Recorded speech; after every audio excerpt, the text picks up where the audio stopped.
በሰዓት የተለያዩ መረጃዎችን ይዣለሁ። እንግዲህ በተለይ በአፍሪካ ቀንድ የሆነውን ውጥረት እያመጣ ያለውን የኢትዮጵያና የኤርትራ ጉዳይ የተመለከተ ወታደራዊ ዲፕሎማሲያዊና እንዲሁም ደግሞ ተዛማጅ መረጃዎችን ጨምሮ በአማራ ክልል ያሉ የ24 ሰዓት ዝርዝር የግንባር መረጃዎችንም አሰናድቻለሁ።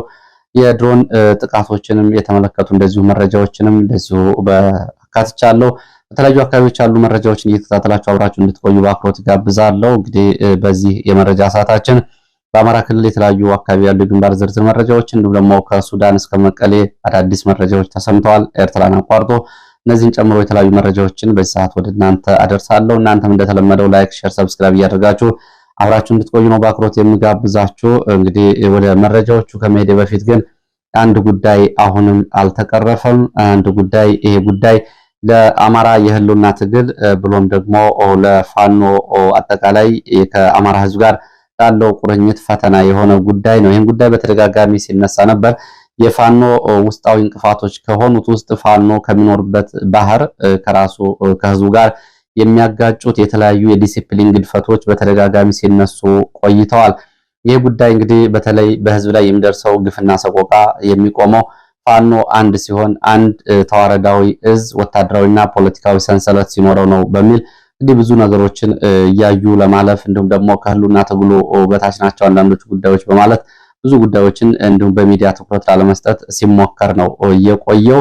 በዚህ መንገድ እንግዲህ ብዙ ሚዲያዎችም ለሚፈጸመው ግፍና ሰቆቃ እናቶች ማቅ እየለበሱ ህፃናት እየታረዱ ካህናት እየተዋረዱ እናቶች እየተደፈሩ እየተዘረፉ እየተጨፈጨፉ ሾፌሮች በወጡበት እየቀሩ ተሽከርካሪዎች እየተቃጠሉ ይሄ ሁሉ ሲሆን ሚዲያዎቹም ጭምር ተባባሪ ናቸው በሚል ብዙ ወቀሳዎች ሲቀርቡ ቆይተዋል። ይሄ እንግዲህ በተለይ ደግሞ በደቡብ ጎንደር ቀጠና ባሉ አካባቢዎች ይህ ጉዳይ እየከፋ ነው። በነገራችን ላይ በፋኖ ስም የሚንቀሳቀሱ ይህንን ግፍና ድርጊት የሚፈጽሙ እንዲሁም ደግሞ መንግስት ያደራጃቸው ሚሊሻዎችን ጨምሮ ደግሞ የጸጥታና የሰላም መደፍረሱ እንዳጋጣሚ መጠቀም የሚንቀሳቀሱ ወንበዴዎች ሶስቱም ይህንን ይሰራሉ። በተለይ ይሄ ጉዳይ እንግዲህ ሁለቱ ከቁጥጥር ውጭ ነው ስርዓቱ የሚያሰማራቸውም ሆኑ እንዲሁም ደግሞ ወንብድናውን እየተጠቀሙ የሚያደርጉት። በዚህ ውስጥ በፋኖ ስም የሚንቀሳቀሱት እነማን ናቸው? ማን ነው አዛዣቸው? ምን እየተደረገ ነው? ሰዎች ይሸጣሉ። በነገራችን ላይ ሰዎች ይሸጣሉ። በዚህ ቀጠና ሊቢያ ውስጥ ከምንሰማው የሰው ሽያጭ በባሰ ሁኔታ ሰዎች ይሸጣሉ። ጧት የተጠየቀው ገንዘብ ከሰዓት በኋላ ገንዘቡ ይጨመራል፣ ለሌላ ቡድን ተላልፎ ይሰጣል። ይሄ እየሆነ ያለው በፋኖ ውስጥ ባሉ ግለሰቦች ነው። ይህንን ጉዳይ በተመለከተ በዚህ ልክ ወደ ሚዲያ ከመምጣቱ በፊት በትላንትናው ዕለት ከጀነራል ተፈራ ማሞ ከፋኖ አስረስ ማረ ጋር ከፋኖ ጌታ አስራደ ጋር ከፋኖ ዮሐንስ ንጉሱ እንዲሁም ደግሞ ከነ ፋኖ አንተነህ ድረስና ከነ ፋኖ ዘመነ ምህረት እንዲሁም ደግሞ ከሌሎቹ ከነ ፋኖ ሀብቴ ወልድ ጋር ይህንን ጉዳይ አንስቼ ተነጋግሬያለሁ። እኔ በጣም በርካታ ግፍና ሰቆቃዎች ናቸው ከአካባቢው እየወጡ ያሉት። ፋኖ አንድ ሆኗል ከተባለ ከጥር 9 በኋላ ዛሬ እንግዲህ 1 ወር ከ2 ቀን ሆኖታል።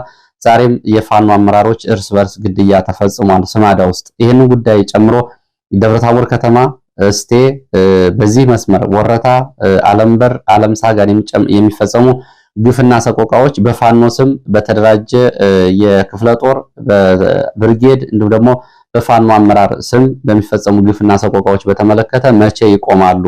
እናንተ ይህንን ማስቆም የማትችሉ ከሆነ የአንድነቱ መምጣቱ ፋይዳው ምንድነው? ህዝብ ይህንን እንደ ግፍና ሰቆቃ አጠቃላይ ለፋኖ ጥላቻ መነሻ እያደረገው ነው። መፍትሄ የምትሰጡት መቼ ነው? ምን እየሰራችሁ ነው? የሚሉ ጥያቄዎችን አቅርቤላቸዋለሁ በቡድን ውይይቶች ጭምር። እንግዲህ ያው ችግሩን ለመፍታት እየሞከሩ እንደሆነና አዲሱ አደረጃጀት ከመጣ በኋላ እንደዚህ አይነት ችግሮችን ስር ነቀል በሆነ ሁኔታ ለመፍታት እየሞከሩ እንደሆነ ነው እየገለጹት። ይህንን ሁኔታ በተመለከተ እንግዲህ ያው የነሱ እየሄዱበት ያለው መንገድ እንዳለ ሆኖ ግን ለህዝብ መጋለጥ ያለበት ጉዳይ ግን መጋለጥ አለበት። በፋኖ ስም የተደራጁ ሰዎችን የሚሸጡ ሰዎችን የሚያግቱ ካህናትን የሚያግቱ ህፃናትን የሚያርዱና ካሁን በፊት በሾፌሮች ግድያ በቀጥታም ሆነ በተዘዋዋሪ እጃቸው ያለበት አካላት ለዚህ ለፋኖ የህልውና ትግል እነዚህ ሰዎች አብሮ እነዚህን ይዞ መሄዱ እነዚህን እየሸፋፈኑ መሄዱ በኋላ በፋኖ ውስጥ የሚያወጣው ሌላ ቡድን እና የጋንግስተር ቡድን ወይም ደግሞ የማፊያ ቡድን ለፋኖ ለራሱ የህልውና አደጋ እንደሆነ ጭምር እንግዲህ በዚህ መንገድ ይሄ ጉዳይ ስጋት እንዳለና ከህዝብ ጥያቄ እየመጣ እንደሆነ ነው እየተነጋገር ነው። አሁን ግን በአካባቢው አሁን ተይዘው የሚሰቃዩ ሰዎች አሉ። ማን እንደያዛቸው መረጃዎች አሉ። ከአሁን በፊት የተያዙ ሰዎች ከወረታ ከተያዙት ካህናት ጨምሮ አሁን 14 ሰዎች ጭምር በዚህ ፋኖ ነን በሚሉ ሰዎች ተይዘው እየተሰቃዩ ይገኛሉ። ይሄ ጉዳይ ሁሉ ሪፖርት እንደደረሳቸው ነው እንግዲህ እነ ጀነራል ተፈራም እነ ጌታም እነ አስረስም እነ ሀብቴም እነ ሌሎችም ይህንን ያረጋገጡት። በተለይ ሶስቱ ጀነራል ተፈራ፣ አስረስና ጌታ በዚህ ጉዳይ ላይ እንግዲህ በርከት ያሉ ጉዳዮችን በተመለከተ ከአካባቢ የሚወጡ መረጃዎችን ጭምር ሰምተናል ነው ያሉት። የፋኖ አንድነት መምጣት ይህን ድርጊት መቼ ያስቆማል በሚለው ነው። በዚህ ባሻገር ግን እንደ ሚዲያም የህዝብን ደህንነት መጠበቅ የህልውና ትግል በሚል በዚህ ውስጥ ግፍና ሰቆቃ የሚፈጽሙና የህልውና ትግሉን ለራሳቸው ህልውና ዘላቂ መጠቀሚያ ያደረጉ ግለሰቦችን ማውጣትና ማጋለጥ ያስፈልጋል። በዚህ ሁኔታ ውስጥ እንግዲህ ፋኖ አሁን አንድ ሆኗል። ፋኖ አንድ በሆነበት ሁኔታ የእርስ በርስ ግድያዎችን የህዝብ ግፍና ሰቆቃዎችን የማያስቆም ከሆነ እነዚህ ሰዎች ለፋኖ ፈተና መሆናቸው አይቀርም። በስም ዝርዝር አጋልጦ እንዲሰጥና በውስጣዊ የዲሲፕሊን እርምጃ እንዲወስድ ተጠይቋል። ይሄ እንግዲህ እየተጠበቀ ነው ያለው። በነገራችን ላይ በዚህ አካባቢ የተፈጸመ ባለው ግፍና ሰቆቃ ላይ መረጃዎችን ጭምር በመያዝ የሚመለስበት ይሆናል። አሁን ፋኖ አንድ ባለመሆኑ ተያያዥ እጆች አሉ፣ የተለያዩ እጆች አሉ፣ የተለያዩ ጣልቃ ገቦች አሉ።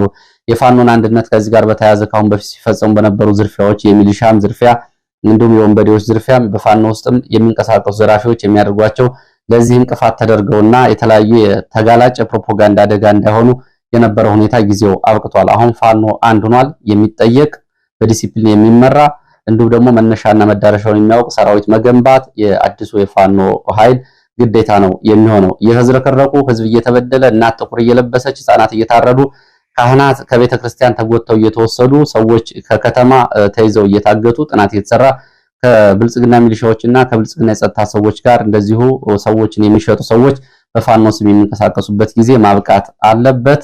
በዚህ በኩል እንግዲህ የተበደሉ ሰዎች በደል የደረሰባቸው ሰዎች በርካታ ማስረጃዎችን ይዘው እየተጠባበቁ ነው የሚገኙት። ወደፊት እንግዲህ በዚህ በኩል ተዛማጅ ፕሮግራሞችን በመስራት ሚዲያዎቹ የህዝብን ሰቆቃ ወደ ውጭ እያወጡ አይደለም፣ የህዝብን ሰቆቃ ሽፋን አልሰጡም የሚለውን ጥያቄና የሞራል ኃላፊነት ለመመለስ ግዴታ ይሆናል። እንግዲህ ከፋኖ መሪዎች ጋርም በዚህ ልክ ነው እየተነጋገር ነው። እንግዲህ እሱን ቀጥሎ የምናየው ይሆናል። በእርግጥ አሳዛኝ ነው። ዛሬም እንግዲህ የአማራ ፋኖ ትግል ወደ አንድነት መጥቷል፣ አንድ ሆኗል እየተባለና ሰሞኑን በዚህ ቀጠና የተለያዩ ወታደራዊ ዘመቻዎች ተደርገው በርካታ የጦር መሳሪያዎች በተገኙበት የፋኖ ትግል በተነቃቃበት ሁኔታ ዛሬም የእርስ በርስ ግድያ 3 የፋኖ መሪዎችና እንደዚሁም ደግሞ ሌላ አንድ የፋኖ አባል በሌሎቹ ተገድለዋል። እንዲሁም ደግሞ ከማዳበሪያ ጋር በተያያዘ በነገራችን ላይ የማዳበሪያ ዝርፊያን በተመለከተ በዚሁ ለፋኖ አመራሮች ጋር የተነጋገርነውም ጭምር ነው። የማዳበሪያ እየተገዛና እየተሰራጨ ያለው በማህበራት ገንዘብ ነው። ማህበራቶቹ ደግሞ የህዝብ ማህበራቶች ናቸው፣ ዩኒዮኖች ናቸው እያሰራጩ ያሉት። ከዛ ባለፈው ሁኔታ ይህንንም ጉዳት እያደረሰ ያለ እንቅስቃሴ አለ። ይህንንም ጨምሮ እንግዲህ የተለያዩ ጉዳዮች ላይ መፍትሄ እንሰጣለን ብለዋል። የማይሰጡ ከሆነ ህዝብ እንዲያውቀው የሚደረገው ነገር ይደረጋል። ወደ መረጃዎቹ ነው የሚሄደው። ወደ መረጃዎች ሲሄድ ወደ ራያ አላማጣ የሚመስልን መረጃ አስቀድማለሁ። በራያ አላማጣ አሁንም ህወሓት እንግዲህ ያለማቋረጥ የሚሰራውን እየሰራ ነው የሚገኘው። አሁንም የኢትዮጵያ ኦርቶዶክስ ተዋሕዶ ቤተክርስቲያን መዋቅርን እያፈራረሰ ነው። ከዛ አልፎ በትላንትናው ዕለት 2 የቤተክርስቲያን አስተዳዳሪዎች ታፍነው ተወስደዋል። ያው እንግዲህ ህወሓት አንድም ቀን ከሚፈልገው ስራ ወደ ኋላ ብሎ አያውቅም። በአስቸጋሪ ሁኔታ ውስጥም ሆኖ እንግዲህ የትግራይን ሉዓላዊ ሀገርነት ለመገንባት የሚያደርገው እንቅስቃሴ ነው። የኢትዮጵያ ኦርቶዶክስ ተዋሕዶ ቤተክርስቲያን መዋቅር በዚህ ቀጠና እየፈራረሰ ነው የሚገኘው።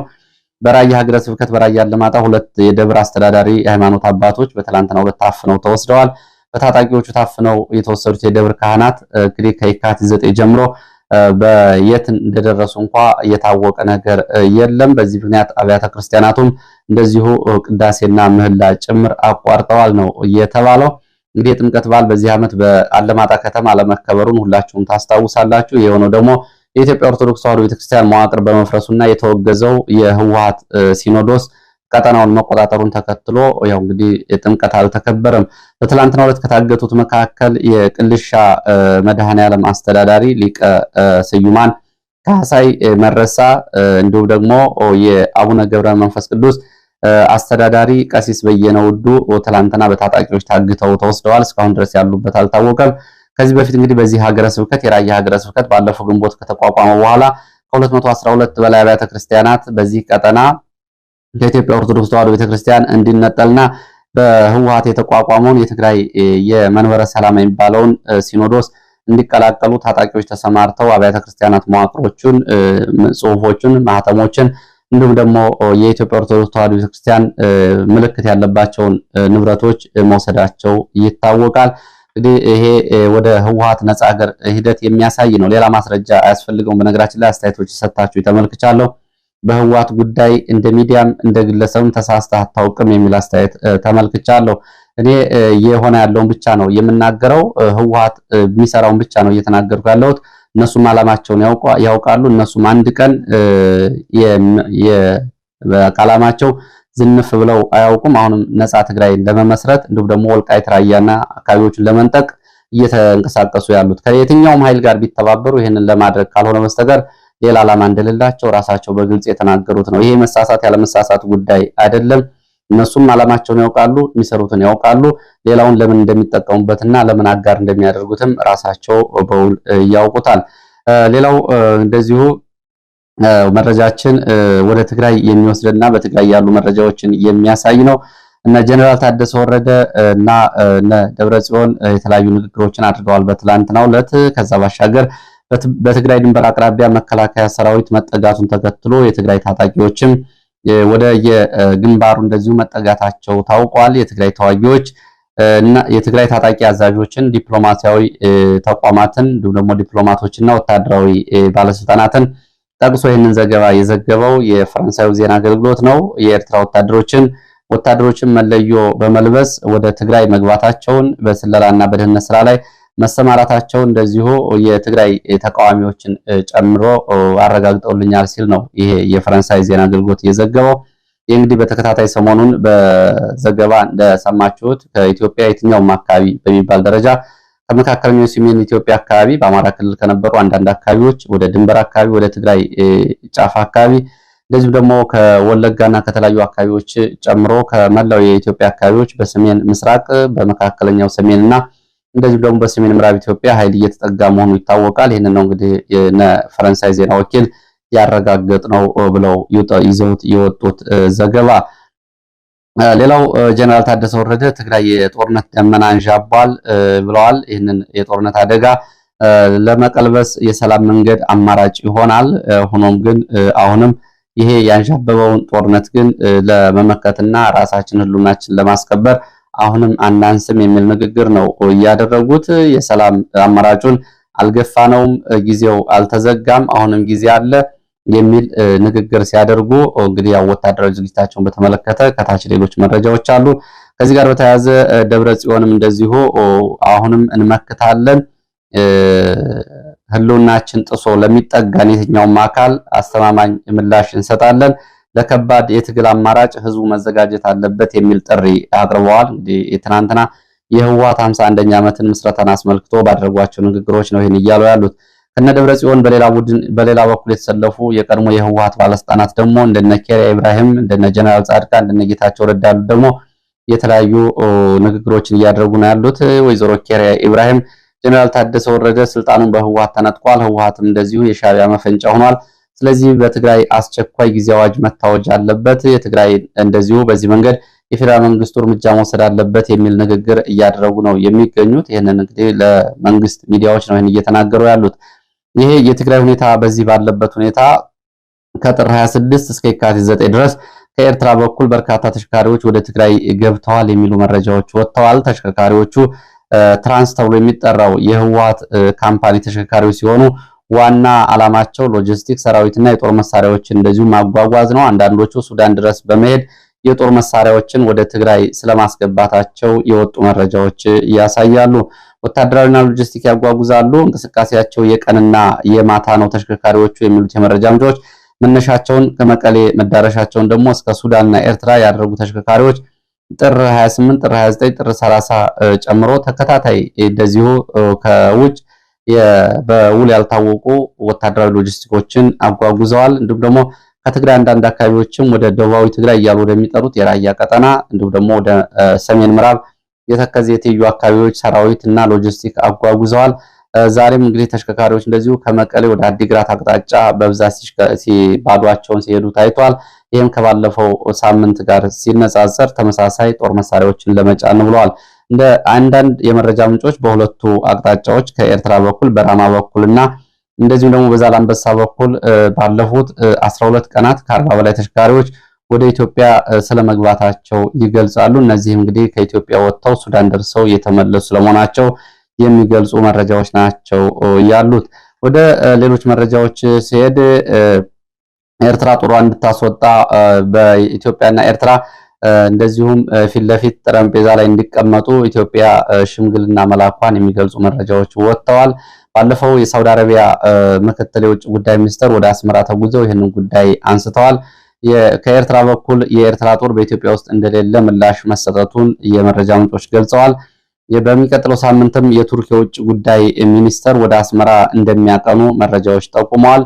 በዚህ ጉዞ ኢትዮጵያና ኤርትራ ወደ ጠረጴዛ እንዲመጡ ቱርክ እየሰራች መሆኗንም እንደዚሁ መረጃዎች ጠቁመዋል። ቱርክ በሱዳን የሁለቱን ተፋላሚዎች በሶማሊያ እንደዚሁም ውስጣዊ አንድነት በሚል የአየር ክልል የባህር ክልልና የምድር ክልሉን እየጠበቀች ሲሆን ሶማሌላንድን እንደዚሁ መገንጠሏን ቱርክ ተቃውማለች። ሞቃዲሾና አዲስ አበባ በሶማሌላንድ ገብተውት የነበረውን ውዝግብ እንግዲህ ስምምነት ያመጣችው ቱርክ አሁንም በዚህ በአፍሪካ ቀንድ ቀጠና የሽምግልና ሚና ለመወጣት እንቅስቃሴ እያደረገች መሆኑን መረጃዎች ጠቁመዋል። ኢትዮጵያ በሳውዲ አረቢያና በቱርክ ተወካዮች የባህር መዳረሻ ጉዳይ ደጋግማ እንዳነሳችም እንደዚሁ መረጃዎች ጠቁመዋል። ኤርትራ ደግሞ የሉዓላዊነት ጉዳይና ስጋት እንዳለባት ለነዚህ ለሳውዲ አረቢያ ተወካዮች ገልጻለች የሚሉ መረጃዎች ወጥተዋል። በትላንትናው ዕለት አዲስ አበባ የነበሩት የቱርኩ ፕሬዝዳንት በአፍሪካ ቀንድ ሰላምና መረጋጋት እንዲመጣ አንዱ ሀገር የሌላውን ሀገር ሉዓላዊነትና ድንበር አንድነት እንዲያከብር ጥሪ አቅርበዋል። ይህ እንግዲህ በተለይ ከአሰብና ከቀይ ባህር ጋር በተያያዘ አብይ አህመድ ላነሱት እዛው ፊት ለፊት ላነሱት ጥያቄ ምላሽ ይመስላል። ቱርክ በዚህ ቀጠና አዲስና ተጨማሪ ግጭቶች እንደማትፈልግ እና በቀጠናው ቀውስ ላይ ሌላ ተጨማሪ ቀውስ እንዲመጣ ፍላጎት እንደሌላት ነው በአጽንኦት የገለጸችው።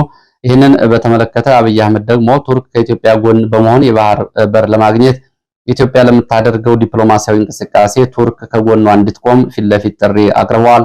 ቱርክ ግን በዲፕሎማሲያዊ ቋንቋ ይህንን ውድቅ አድርጋ የሀገራት ሉዓላዊነትና አንድነት እንዲከበር እንፈልጋለን፣ ካሁን በፊት በሱዳን ያለው ጦርነት ይበቃል፣ ከዚህ በኋላ ሌላ ጦርነት መምጣት የለበትም የሚል አቋም ነው እያንጸባረቀችው። የአብይ ጋር በተያያዘ እንደዚሁ ዛሬ ከሀገር ውስጥ መረጃዎች መካከል አብይ አህመድ ዛሬ ወደ ወለጋ ደንቢ ዶሎ መግባቱን የሚገልጹ መረጃዎች ወጥተዋል። በተለይ በመንግስት ሚዲያዎች በኩል የወጣው መረጃ አብይ አህመድ ወለጋ እንደሄደ ነው ያሳዩ ያሉት። ከዚህ በፊት እንደምታስታውሱት እኔ ወደ ወለጋ ብሄድና እኔ ወለጋ ውስጥ ብሞት የኦሮሞ ሕዝብ ይከፋፈላል የሚል ንግግር ማድረጉ ይታወቃል። አብይ አህመድ ይህንን ከ5 ዓመታት በፊት የተናገረው ንግግር ነው።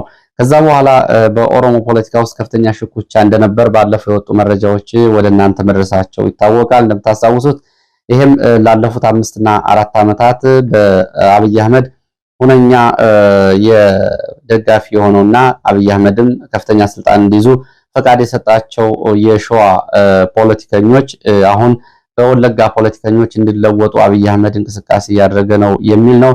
የነሽመልስ አብዲሳ የጀልዱ ቡድን የሚባለው በወለጋ ቡድን እንዲለወጥና አሁን የወለጋውን ቡድን አብይ አህመድ እያቀረበ ነው የሚሉ ቁጣዎች በነሽመልስ አብዲሳ በኩል መነሳታቸው ባለፈው መዘገቡ ይታወቃል። ከዚህ አንፃር እንግዲህ ዛሬ አብይ አህመድ የወለጋ ጉብኝት ከዚህ ጋር የተያያዘና በኦሮሞ ፖለቲካ ውስጥ የወለጋን የኃይል ሚዛን ወደፊት ለማምጣት እንግዲህ በነገራችን ላይ እንደ መረጃዎች ከሆነ ነጌታቸው ጉድናን ወደ ኢታማጆር ሹም ለማምጣት እቅዶች እንዳሉ ነው። እነሱ የወለጋ ሰዎች ናቸው። ለዚህም ደግሞ አሁን በሽመልስ አብዲሳ ምክትል ሆኖ የሚሰራ አንድ የወለጋ ተወላጅ ከጠቅላይ ሚኒስትር ጽህፈት ቤት ወደ ኦሮሚያ ክልል ፕሬዝዳንት ጽህፈት ቤት እንዲሄድ የተደረገና አሁን ሽመልስ እንዲተካል ተብሎ የሚጠበቅ የወለጋ ተወላጅ አለ። አሁን ጅማዎቹ ወለጋዎቹን ወደፊት እንዲመጡና የኃይል ሚዛን እንዲያስጠብቁ ያው ሽኩቻ ውስጥ እንዲቆዩ እያደረጉ ነው የሚሉ መረጃዎች በፊት ወጥተዋል። የዚህ አንዱ ማሳያ ነው።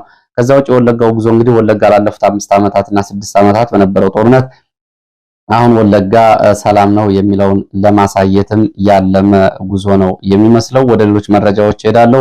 ወደ ሌሎች መረጃዎች ሲሄድ ፋኖን የተመለከቱ መረጃዎች ናቸው። በሞጣ ቀጠና አጋሙሃ በተባለ ቦታ ምስራቅ ጎጃም ማለት ነው በተፈጸመ የደፈጣ ጥቃት ወታደራዊ ሰብአዊ ወታደራዊ ኪሳራ ደርሷል። ዛሬ እንግዲህ ትናንትና ማለዳ ለአሰሳና ቅኝት እንቅስቃሴ ላይ በነበረ የመከላከያ አድማ ብተናና ሚሊሻ ላይ ነው አጋሙሃ ተብሎ የሚጠራ ቦታ ላይ የደፈጣ ጥቃት የተፈጸመው። በደፈጣ ጥቃቱ የደረሰው ወታደራዊ ቁሳዊና ሰብአዊ ኪሳራ አልታወቀም። ዛሬ ማለዳ ትላንት ማለዳ ማለት ነው እንግዲህ ለአሰሳና ቅኝት የወጣ የመከላከያ የዙ 23 እና የሞርተር ድብደባ በአካባቢዎቹ ተራራማ ስፍራዎች ላይ አድርጓል። አጋሙሃ ተብሎ የሚጠራው አካባቢ ነው ይሄ ድብደባ የተደረገው። የደረሰው ጉዳት በዝርዝር አልታወቀም።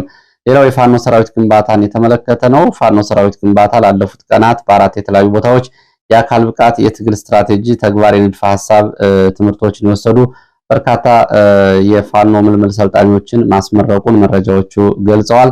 ባለፉት 3 ሳምንታት ብቻ በተለያዩ ቦታዎች ይህን ስልጠና ያጠናቀቁ የፋኖ እጩዎች መመረቃቸውን ወይም ደግሞ ስልጠና ማጠናቀቃቸውን የሚገልጹ መረጃዎች ወጥተዋል።